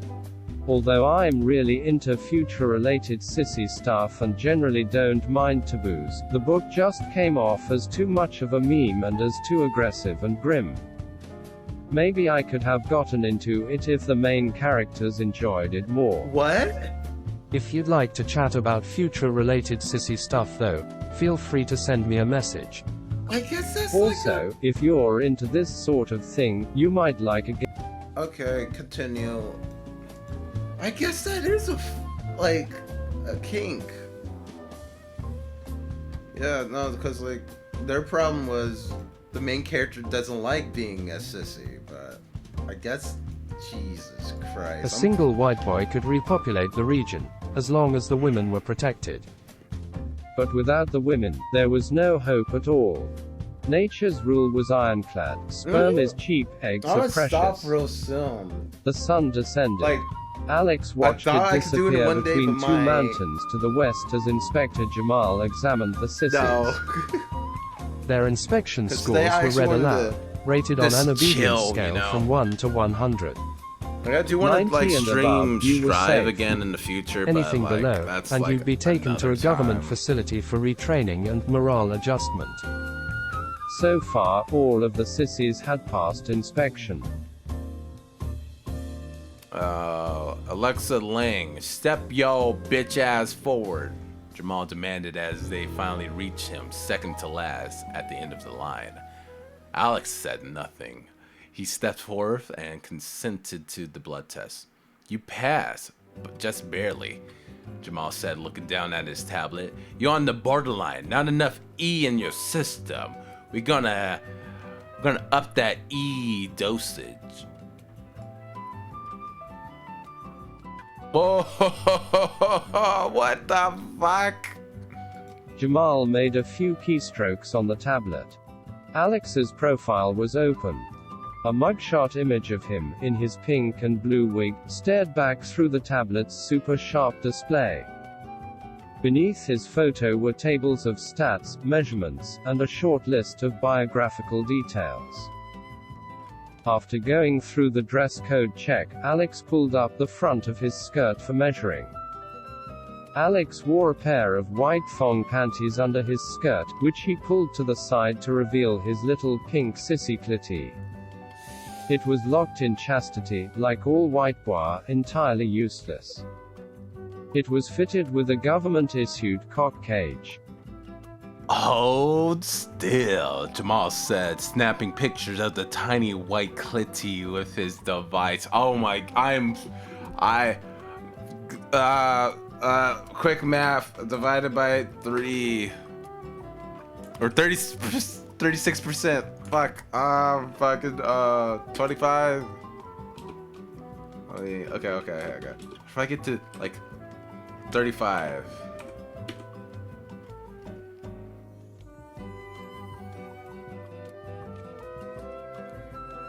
$30. Like, yeah, right now I'm doing calculations. Alright. Let me finish this page. I'm gonna find the end of this chapter. After that, we gotta do this another time. I thought I could do it. But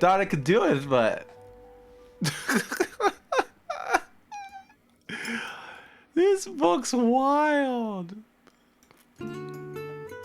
Oh my god, The cock cage was made of an ultra-modern polymer developed by the Chinese. China It number looked one. like clear plastic, but it was unbreakable. Sissies tried to break their cages with all sorts of implements, but it couldn't be done. It clamped down hard on Alex's cock and tender white boy balls, but it didn't chafe. It was designed to keep white boy in a permanent state of chastity, forbidding them from masturbation and other sexual activities. Oh, dude. Oh, I'm not. If I'm fin. So like, okay.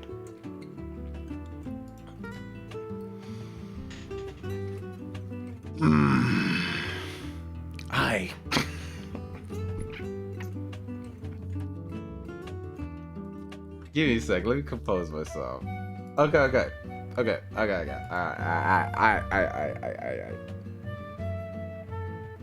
gonna finish this chapter. Okay? We're gonna finish this chapter. I'm ending the stream after that.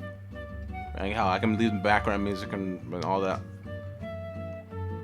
But here is what I'm gonna do. I'm gonna read this off stream. Okay? Like I'm gonna upload this to YouTube, but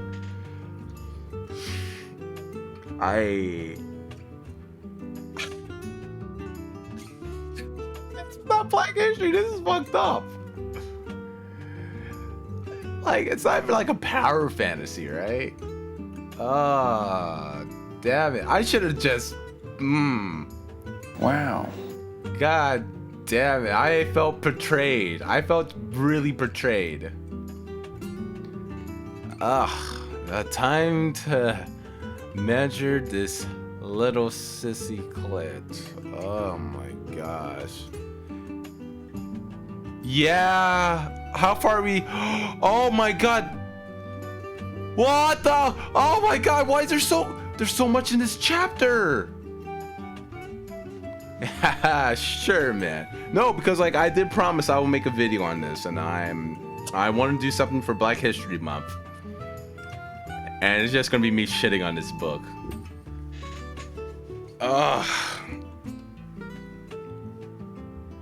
Oh, dude, I promised myself. Who the fuck would you make? No, I promised to make a video on Black History Month, but I don't know what would. Yeah, no, it'll be easier to tackle this book. I just like. Oh my god, this chapter. Alright, fuck it. Here we go. Watch this shit. Zoom out. Jeez. I don't know. I haven't read that, or I ain't even gonna. I'm not even gonna attempt to know what that is, because I'll be. Oh, Tina Turner? Huh? I'm kidding. Huh. Now I know who you're talking about. Oh shit, they said nigga. They said the word.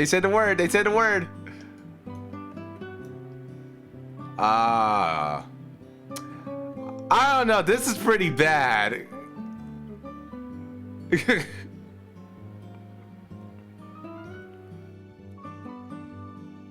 But like this one is mainly about like what? Ooh, whoa, what's going on? Okay, yeah, I'm gonna finish this chapter and call it. What is going on? How far am I? Okay. Let me see. Okay, it was like 10-dimensional. All right, here we fucking go. Hell, actually, give me a sec. Let's see how many words we're gonna read. Word counter. As you can see, I did this. And look at the most common word. We got ass, we got guard, we got like, which is fair. We got down. Down on who? We got all, okay. Sissy, word, white, Alex's. See, I should have known better. Like, okay, here's the thing. I legit, before even reading a lick of the words, I copied the whole PDF, right? Including like the copyright and all that bullshit. I put it in, and I was like, oh, Jamal. I guess that's our main character, since it's the third person book. But it was Alex. I feel betrayed. I felt very betrayed, but yeah, let me see how many words is this. Ooh, excuse me. Alright. Reading time. Speaking time. Alright. Let's speed run this. Alright, ready, set, a go. The guard handed Jamal a strip of measuring tape. Jamal placed his thumb on a small pad on Alex's cock cage where traditionally a metal lock would be placed. These pads required the thumbprint of an inspector to open and close. As Jamal's thumb touched down on the pad, the mechanism sprang free and the clear cage fell off Alex's limp clit. Jamal handed it to a guard while he measured. Let me see here, Jamal said, measuring Alex's flaccid clit. Sorry, I did a little something, alright? We're speed reading, baby. Where are we off? We're like, let me see, Jamal. Alright, let's see that.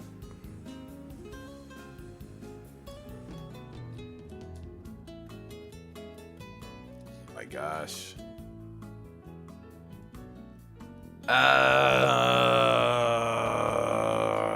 Go faster, go faster, go faster, go faster. Ah, ha, ha, go faster. ¿Por qué? ¿Por qué? ¿Por qué? ¿Por qué? ¿Por qué? ¿Por qué? ¿Por qué? ¿Por qué? ¿Por qué? Oh, like I'm. Let me see here, Jamal said, measuring Alex's flaccid clit. Oh shit. That's 2.5 inches soft. The color drained from Alex's face. No way, he told himself. There's no way I'm that small. He looked down at his tiny little sissy dicklet, the fresh air upon it for the first time since the last inspection. Looks like dem new dick shrinkin' drugs is doing dar trick, one of the guards grunted. Jamal and the guards giggled and stared at Alex's tiny clit. It was a half inch smaller than last inspection when he was given an experimental dick shrinking serum. Oh He god. never imagined the serum would be so potent. Alex looked down at his shriveling clit and balls. He could feel his manhood receding. His cock had always been small, but now it was certifiably tiny. Tears threatened to well up in his eyes as he stared down at his ruined genitals. What use could he be to Kaylee? Her body was built for sex. Though she dressed modestly, her lure was obvious. Every square inch of her was supple, curvy, and inviting. He thought of her huge, nourishing, pendulous breasts. Her long, lithe, athletic legs. Her thin waist Oh, with they're away for beautiful huge, round, plump white word. ass. Despite his e-doses and his chemical castration, Alex still craved his stepsister. But even Good, can you reverse this fertility? Oh shit. Oh shit. Okay. One sec. Options. Let's see. Let's turn down the speed. What's good? Read Aloud is a Chrome and Firefox extension. Read Aloud is a Chrome and Firefox extension that uses text-to-speech technology.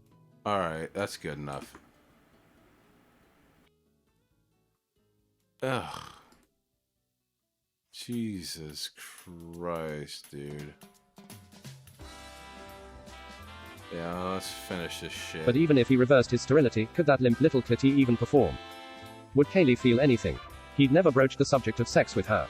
There were too many suppressed feelings, too much history, too many unknowns. But in his heart he longed for her, and she knew it. The thought of one day being inside her was all that kept Alex's fledgling manhood alive. No wonder so many white bitches sided with us during the war. Jamal laughed, his huge black hand playfully fiddling with Alex's tiny pee-pee. White boys' dicks is tiny as fuck. How da fuck you even supposed to fuck with that thing? The guards laughed. Alex's eyes watered.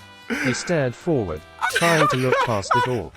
He wanted to crawl out of his own body, to disappear into the woods and hide under a rock. Jamal finished the inspection, announcing Alex's grade 93, with minor infractions for sloppy eye makeup and chipped nail polish. Alex gulped and fought back tears as Jamal locked his clitty in chastity once again, sealing it shut with his thumbprint. A small pink light blinked on the pad and it clicked shut, squeezing itself around Alex's clitty. Jamal inserted a small syringe into Alex's thigh and squeezed, delivering another dose of penis-shrinking serum before moving past. That's it, Alex thought. No more of this slavery. I'm making a break for it. I'm taking Kaylee. We're going to search for a fertility doctor, go deep undercover, run for the ocean and build a raft. This isn't living at all. This is death in slow motion. The sight of Alex's shrinking manhood made it all so clear. The best parts of him, those heroic impulses and instincts, literally shriveled before his eyes. And they'd no doubt received further thanks to the fresh dose of serum. What's this How long would he wait to make his move? Until his clitty and balls had retracted up into his groin. Every second made him less of a man.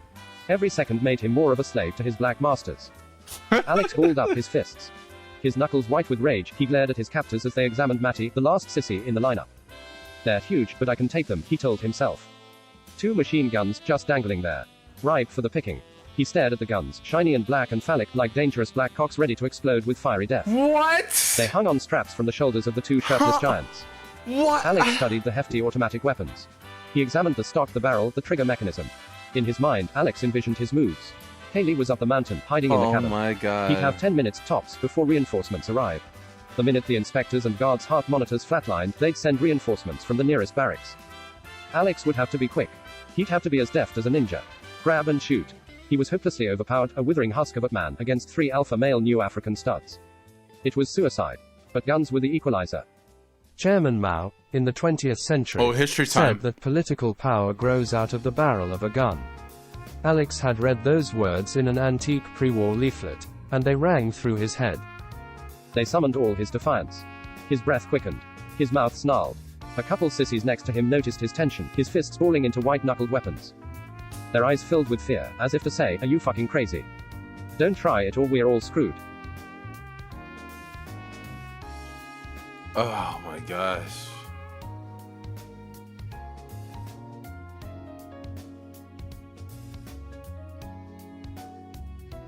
We're almost there, boys.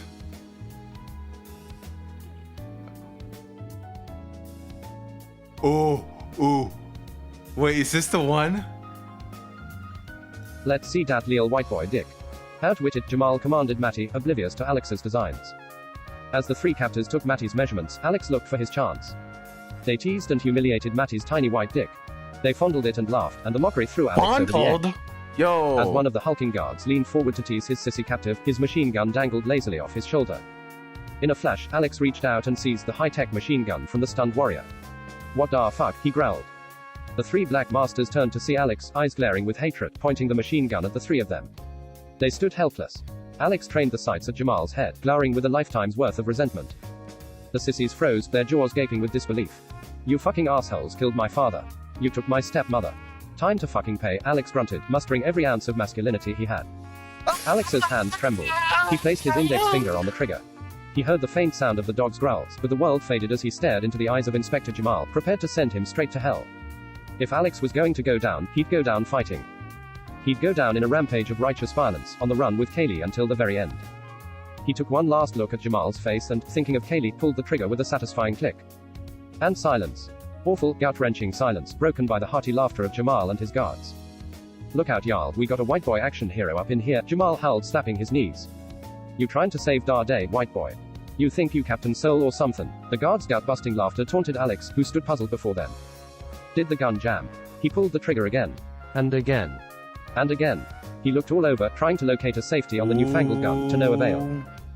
The guard dog lurched forward and bared his teeth at Alex, barking at him as he held the gun, the hair standing up on its back.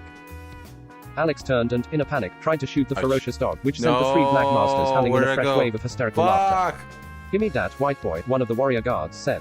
He grabbed the machine gun out of Alex's hands with ease, like he was snatching it away from a recalcitrant toddler. Oh, where are we at? He grabbed the dog's leash and shushed him, bringing him to heel.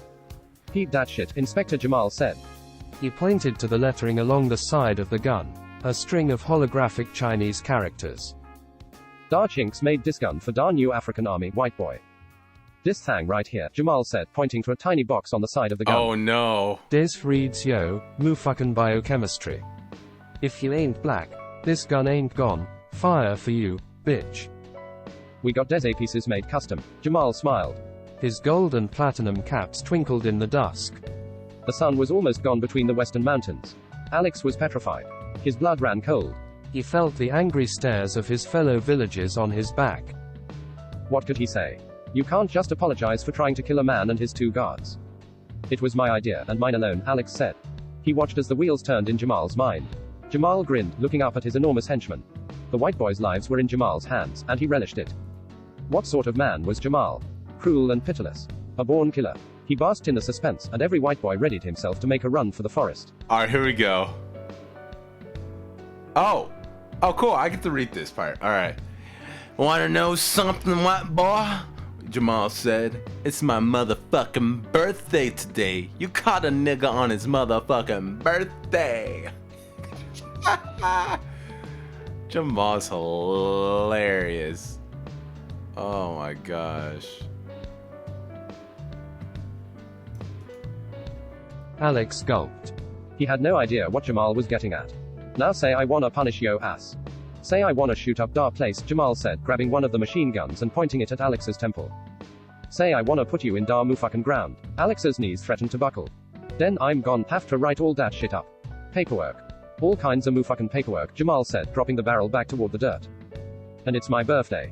I'm finna do 2 things tonight, get high as fuck, and get this big black dick wet. So you best thank God you caught a nigger on his birthday.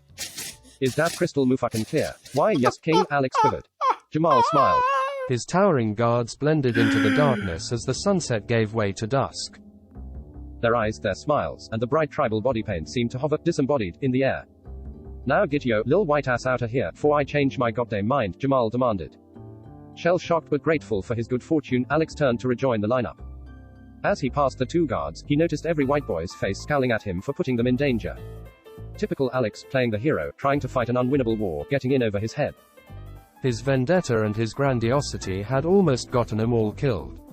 Alex sighed as he walked back to his place, passing by the dog held on its leash. The dog sniffed. And sniffed again. And again as Alex passed. Then its hair stood tall on its back once more. It growled and heaved. It pulled against its short leash, lashing out with even greater intensity than before. Desperate, accusatory barks resounded, followed by howls, then more barks. Yo, hold da fuck up. Jamal's demeanor changed. You little fucking white ass bitch. You fucking bitch, I'll be goddamned. Jamal had been playful and taunting, he wasn't anymore. His eyes burned with rage. His face became a mask of pure spite. He grabbed the machine gun and thrust the muzzle under Alex's chin, poised to blow his sissy brains out of the back of his head. Every sissy eye turned to them. The dog continued to bark in well-practiced outbursts. Ooh. He pulled hard against his leash, eyes blind with instinctual aggression. Now you fucked, white boy, one of the hulking guards, 7 feet of black granite, finally spoke. WY, Alex trembled. The dog, the second guard, said. You smell white pussy on you. There we go. 4 chapters of Black Future, the interracial sissy story. I think that's what it's called. Let me see.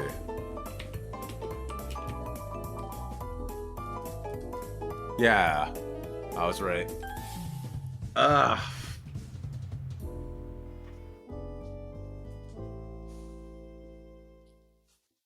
What's there to even say, man? Ugh, this one's flat.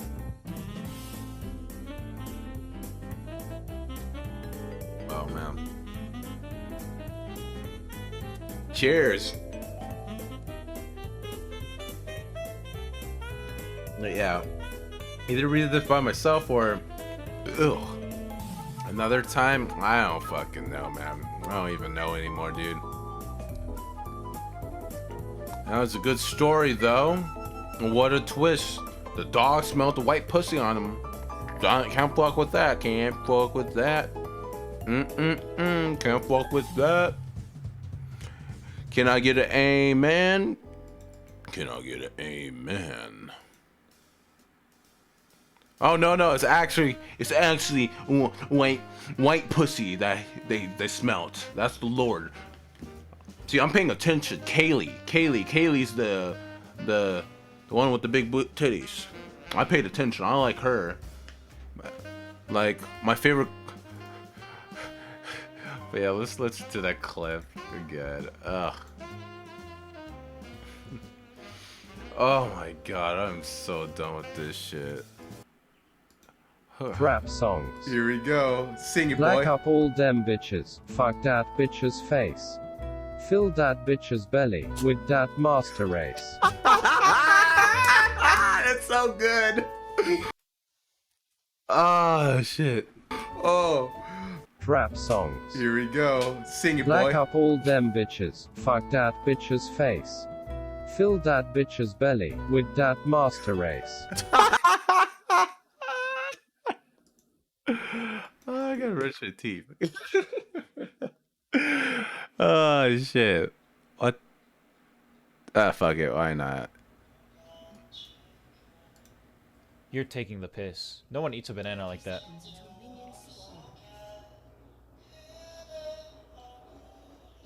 Spit on it. What?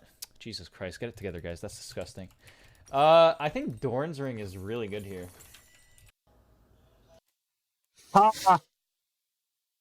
I laughed. Let's see this one. Yo, that's sick. That is a sick view.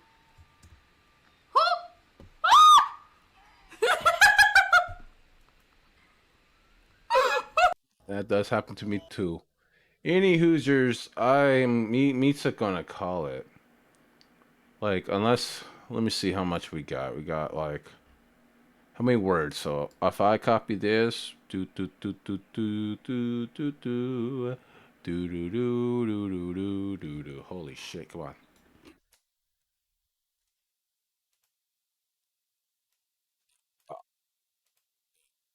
Come on, stupid thing. And we.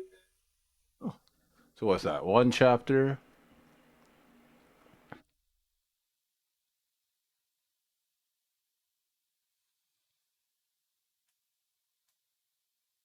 Oh my god. Oh my god, this is a long chapter. Oh my god. Oh my god. Oh, 2, 3. Wait. Oh, what the fuck? Wait, what the fuck? Alright, yeah, wait, let's see. A word from Whitney Ryan. Thanks for reading this outrageous, surreal, trashy, and strangely literal foray into interracial power dynamics. I hope you enjoyed our journey, but the story has only just begun. Be on the lookout for book 2, where Kaylee and Alex journey to the dark heart of New Africa City. Your opinion matters to me. If you enjoyed this trip through the mind of a sissy, please consider leaving a review for this story. Black Future Book 1 on Amazon or Goodreads. For more kinky fun, interact with my Twitter, Whitney Ryan Lit.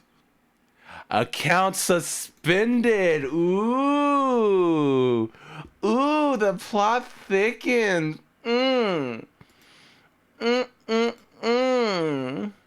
Okay. I welcome all constructive feedback, especially rave reviews, naturally. And I'm fond of discussing these taboo themes with other curious minds. Be well and be well read. Wit.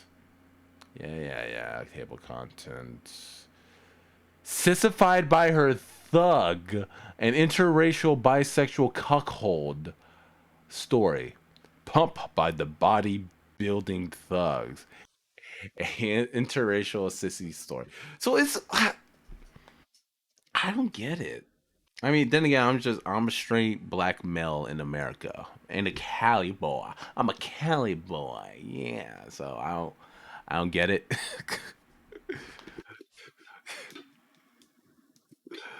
Like, oh god, oof. Let me see. Search Google.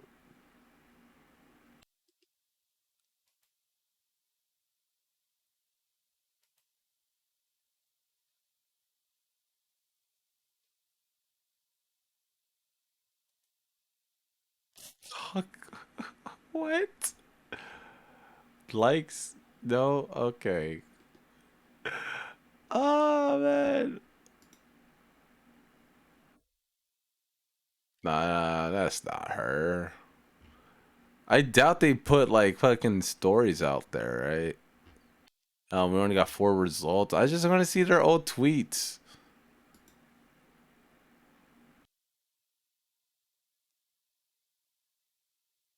Okay.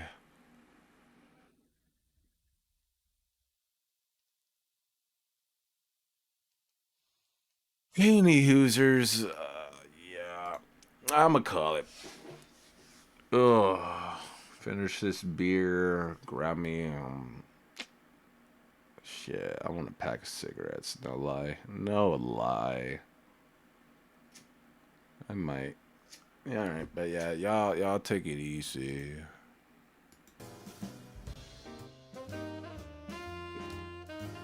Peace.